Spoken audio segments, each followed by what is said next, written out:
By the way, I love the way you did Dumbo's vision, like with like the almost like out of focus in the left and right. It was so cool how you did that telephoto. What was that? It came from outer space vision.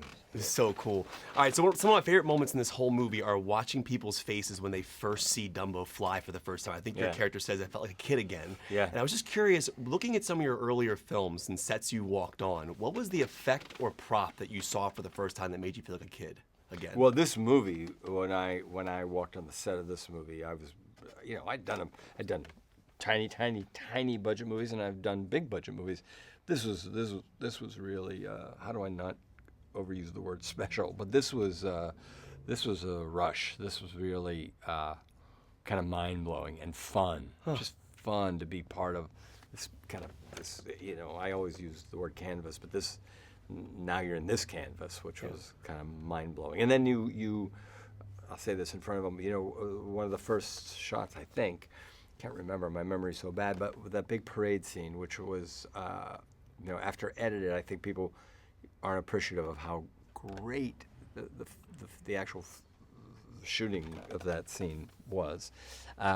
You think I'm on the set and we're rehearsing, and I'm thinking, wow, this is kind of a cool and a little bit different look for Tim, I think, because I'm seeing things here, and then all of a sudden, just very little, kind of little touch here, touch there, of his. I don't want to say signature or thumbprint that is recognizable to a lot of people by now, but kind of layered into stuff, which I thought was ultra cool. Except at the airport, they say I don't have any fingerprints. you heard that? What? Yeah, go.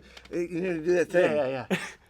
You don't have any fingerprints. Well, you're not. Is there a prop or Not effective? shocking me. Is there a prop of yours that you from saw? this planet. Prop. Did you ever keep any props? Yes, I do actually, and I wish I'd have kept tons of stuff. I'm now regretful that I don't have more pictures, more stuff. Because at the time I was so excited just by doing I it. have that Zagnut candy bar there. Do you from really? Beetlejuice, yeah. Are you that is serious? so cool. Where do you keep something like that? Yeah, it's the warehouse. No, it's true. You do all Under my bed. You have the with a gun, with a handgun. No, Nobody's getting that Zagnut. Yeah. I have the jacket that I wore. That's what I was going to tell you about that shirt that guy had on earlier. Those cool satin. Yeah. From the 50s and 60s jackets with very often an Asian imagery on the back from Night Shift that I saved. Wow. I have that. I have a couple cool things. But I always should have been better. You know what I do have? I got a picture of me. One of the reasons I wanted to do this movie too was I learned Alan Arkin was going to be in it. Yeah. I'm a huge Alan Arkin fan, and I made sure I got a photograph of me, Danny, and Alan together. Seriously, I love Alan Arkin, man. Mr. Burton, real fast for you. One thing I love about your filmmaking, Danny Elfman, Colin Atwood, brilliant collaborators, and you've been dealing with filmmaking throughout the years, and technology has changed so much. Yeah. If you had to make like the Batman films or Beetlejuice with the Dumbo budget, how differently would you have approached those with a bigger budget? Would you have changed anything? No, I don't think. I mean, the thing is about budgets. I mean, they always seem big. Whether you're doing a small or whatever. This one we tried to keep, even though it's got a big, we had sets and everything. We tried to keep it as intimate. I mean, I always try to make sure that the movie doesn't hopefully cost more than what it is that way, And so we tried to just, there's a grandeur to it and a bigness to it, but we always try to keep it, not let it get overwhelmed with that, because at the nature, it's a simple little story. Wow. Some of my favorite moments in this movie are watching the facial reactions of people seeing Dumbo fly for the first time. You have this moment where you're like, whoa! Like, right. It's amazing. Can you imagine seeing an elephant fly? What does he give you for reference, though? Like, does he give you something cool to look at so you can... Tim? Yeah. No, he tells you where. Well, I was watching the light because there was a light following Dumbo through around the arena. Cool. So I followed the light around. The camera was behind me, and I just turned into the camera. So it's basically acting. That's what you get paid to do. There you go. I was curious the first time you walked on set as the Penguin in Batman Returns. Yeah. What was that like? It was a trip, man. The idea of wearing that, the great thing about the Penguin's evolution is that he drew all the pictures of the Penguin, of what he looked like, of how Oswald was, and I did things like put a lump in my lift in my shoe. Really? So I had the limp. and things like that, and brought the physicalities to the voice and and some of the movements and everything. But we were planning that, so we saw it evolve with our with V. Neal, who was the masterful makeup artist, and Tim's vision of the character and the duality of the character, and raised by the penguins and abandoned by his all that was going on for months before we walked out on set. So we were very comfortable in the skin, so to speak, of the penguin. Now, you're a great director, and I find it interesting because you've directed some great movies. And I'm curious, when you act in a movie directed by someone like Tim Burton, I know that it's his style, it's his movie. Because you've directed movies in the past, does it change the way you perform? Do you think about how you would shoot the scene? No, you watch, you contribute as much as you can, but I've been acting for like many years before you were born, I'm sure, and that's your task. That's what you do. You contribute. I'm part of his paint box, so I have to hold up my end of the bargain. I have to play Max Medici in the way I interpret him and give him that color and that energy and that thing to put anywhere he wants on his canvas. And so that's what you do. I mean, you do learn a lot from everybody when you go to work. You learn from every director that you work with. So if you're an actor and you want to direct, I advise hanging around. You have a great moment in the film where you're talking to Colin Farrell's character, and he's like, "What's my act going to be? Yeah. If you were to go to a circus, what would your act be?" act be? Yeah. I'd probably be this exact same thing you see in this movie. I would be trying to tell people exactly what they're going to see, and be the entrepreneur, major duomo of the circus. Yeah, probably. Because I can't juggle, I can't balance anything. I'm not like really good at magic or anything like that. So I think that my spiel would be my strength. Do you look back at something like your films and all these movies you made, the history of the movies you've been a part of, Cuckoo's Nest, obviously Batman? It's amazing. Are there films you look back on and admire the most, or can you watch them when they come on TV? I watch the movies. I admire them.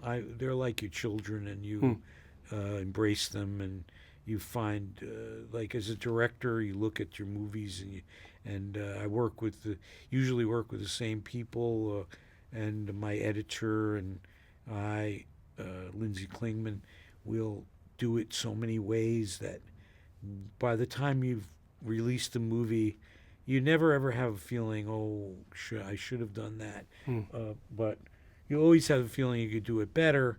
But you've tried with the material that you have. You've tried every which way. I don't know if I could pinpoint any particular movie. This is one of the feathers in my cap. Well, no pun intended, but this Dumbo is like, I'm so proud of this movie. I'm really happy to be in this space right now. Well, you should be, because you're awesome. Thanks a lot. Thank you, Danny. Thank you very much. So one of my favorite things about this movie are watching people actually see Dumbo fly for the first time, and the look on their face is so excited. Michael Keaton actually says at one point, it made me feel like a kid again. Right. I was just curious, when you walked on a set, maybe on one of your earlier films, what was a prop or effect that you saw that made you feel like a kid again? There was a couple of sets. I think it was Pinewood we were shooting as well, on Alexander. Oh, yeah. That I walked onto, and just the scale of it and the detail, and you'd look in certain corners that you knew the camera was never going to go, and there would be old, antiquated writing, and just extraordinary, yeah. And I had a similar thing on this. I mean, I've been doing this for 20 plus years now, and as I said, from Alexander or Total Recall, I've been around some really elaborate, really grand sets, but nothing held me in its trance quite as violently as walking onto the set on this one. Really? Particularly the set Dreamland. Yeah. When they enter Dreamland for the first time, the gates open. I mean, when they were rehearsing all morning and I was faffing around in my trailer, and then they said, okay, we go on to the set and we start rehearsing. And I walked onto the set and there were 8 or 10 Ford Model Ts from the early part of the 20th century. There was maybe 10 or 15 head of horse. There was 400 extras, all circus performers were there, and they would scream action, and this cacophony of noise and colour and movement would just take place. Wow. And this was all inside in a warehouse. You had all these cars, horses, humans inside in the and the splash of colour from Colleen Atwood, who did the costume. She's genius. I got such goosebumps, and I welled up. My eyes welled up. Really? Yeah, like honestly, just the magic of it really was. And then an hour later, you're kind of you're kind of over it. You're not over it, but you've seen, you know, instantly the way we are as human beings. You know, you get familiar with it. It loses a bit of the instantaneousness of the magic you experienced the first time you saw it, of course. Yeah. But when I walked onto that set of Dreamland the first time, I couldn't believe my eyes. I just took a moment and I thought, Jesus Christ, what is my life? I'm curious how the arm worked on set. Were you wearing like a green sleeve? Yeah, Did you have it exactly. tucked back? Because there are scenes where the kids are hugging you over the arm Yeah, missing. sometimes it depended. It all depended on the camera angle, and sometimes it was tucked back. If the camera was behind me, sometimes I had it in the front. A lot of the time it was green screen. If I was riding the horse, I would have a green sleeve on, just so if it got a bit hairy with one hand, I'd be able to bring in this, and you know, because some of the riding was, I don't want to say extreme, but some was fairly extreme actually. Anytime we were around flames, you know, the horses understandably tend to get skittish. There's a great moment in the beginning when you first come back and you're trying to figure out what your act is going to be at the circus. Oh yeah. What would your act be if you somehow walked into a circus and tried to get a job? What do you think your act would be? Oh, I'd like to do something with horses. Okay. I love horses. Always have done. I wasn't growing up. I didn't grow up horse riding or anything, but I've cultivated a fairly real love for horses over the years, because I've got purely through working in films. You know, going back to this film I did, American Outlaws, years ago, and I worked with Jack Lilly, and Jack Lilly was a cowboy. He's still alive. He's a cowboy who worked with John Wayne. I was a 23-year-old Irish kid who was drinking Coors Light beers and going out to the ranch and working with Jack Lilly and his son Clay and a bunch of cowboys, like 20, 30 cowboys that were doing this westerns, and I just hung around with these cowboys and watched them roping all day and rode horses in the dust with no helmet on, and it was just a blast. So I think something to do with horses. Since then I'm curious, when you play a father in a film and you're a father in real life, how does that, do you ever bring things from your own, like being a father, into the character? Not consciously. I mean, home? of course you do, but not consciously, really. I mean, you try and have some kind of line in the sand between what you're doing and who you are, but that all can get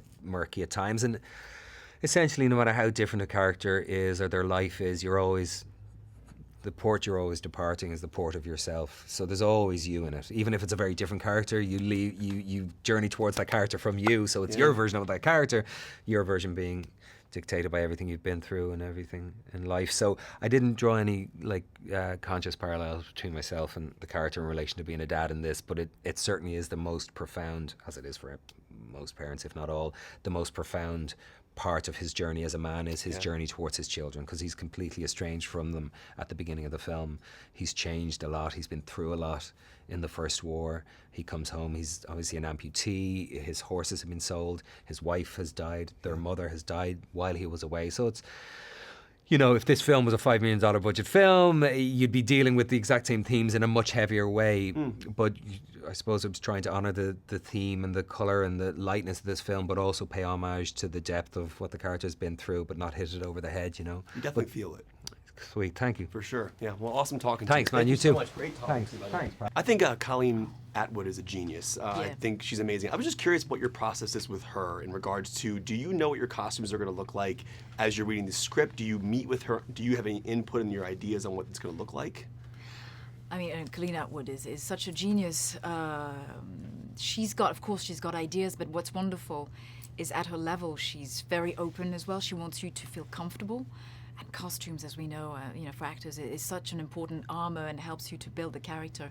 So we kind of, I mean, of course, it's her ideas, but she listened to me basically, and it's such a glorious movie for costumes. It's so colorful, and you've got those theatrical outfits, all peacocks, all gold. And sometimes I felt like a Disney princess, this kind of red tutu, the long train, and the headdress. It was kind of like, whoa. Yeah. One thing I find fascinating about movies, and maybe this is just me, when I watch a film, there's something about an animal getting hurt in a movie versus a human being, and you kind of find yourself almost feeling a little more sensitive towards the animal at time. I do, at least. Why do you think that is? Like, there's like a sequence where you think Dumbo might get hurt or a human might get hurt, and you're worried about Dumbo. Like, That's so funny. I find that interesting. Because animals are they're like babies. There's something very vulnerable and very pure about them. And animals are kinder than human beings. Yeah, they're better than most people. I would agree with you on that. But last question for you, with Tim Burton obviously being one of the greatest directors of all time, looking back at his films, do you have a particular favorite Burton movie that you were not in? I know you've been in a couple of his films. Beetlejuice. That's your favorite one? Beetlejuice. Did you tell Keaton this? No, I have an ego. I was so intimidated by him. Like, Really? I'm so in awe of Michael Keaton. It was so difficult for me to kind of remain normal. God, I had to pinch myself all the time. That's Yeah. amazing. Well, Yeah. you're in a movie with Beetlejuice. That's awesome. Yeah, I can show off. Well, nice to talk to you. Thank Nice you so much to for see talking you. to me.